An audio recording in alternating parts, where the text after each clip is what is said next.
నమస్కారం అండి. నర్సీపట్నం టౌన్ పరిధిలో అనకాపల్లి జిల్లా ఎస్పీ మేడం గారి ఆదేశాల ప్రకారం నర్సీపట్నం చుట్టుపక్కల బస్టాండ్ మరియు ఇతర సస్పిషియస్ ప్లేసుల్లో అన్నింటిలో కూడా ఎక్కడైతే గాంజా తరలించడానికి అవకాశం ఉంటుందో అన్నీ కూడాను మన గాంజా డాగు కూడా ఉంది, ఇక్కడ అవైలబుల్గా ఉంది. దానితో క్షుణ్ణంగా పరిశీలించి ఎట్టి పరిస్థితుల్లో కూడా ఈ రూట్లలో వెళ్లకుండా నిర్మూలించడానికి నిరంతరం కూడాను ప్రతి ప్లేస్లో కూడాను చెకింగ్లు జరుగుతూనే ఉన్నాయి.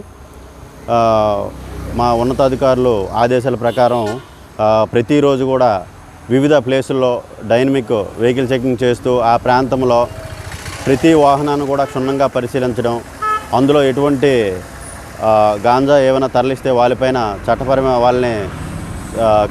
కేసులు నమోదు చేసి వాళ్ళపైన చట్టపరమైన చర్యలు తీసుకోవడం కూడా జరుగుతుంది.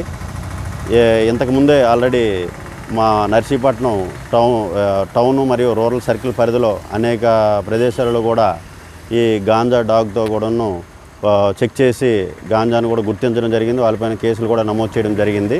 అదేవిధంగా ఇప్పుడు ప్రతిరోజు కూడా ఇది కంటిన్యూ చేయడం జరుగుతుంది.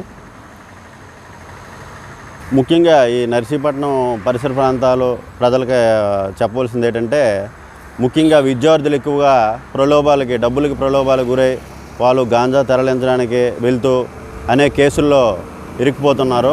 వాళ్ళ బంగారు భవిష్యత్తు పాడు చేసుకోకుండా ఇలాంటి ఇల్లీగల్ చట్ట వ్యతిరేకమైనటువంటి డ్రగ్స్ వీటిల్లో ఇన్వాల్వ్ అవ్వకుండా వాటికి దూరంగా ఉండాలని మన నర్సీపట్నం టౌన్ పోలీస్ స్టేషన్ నుంచి హృదయపూర్వకంగా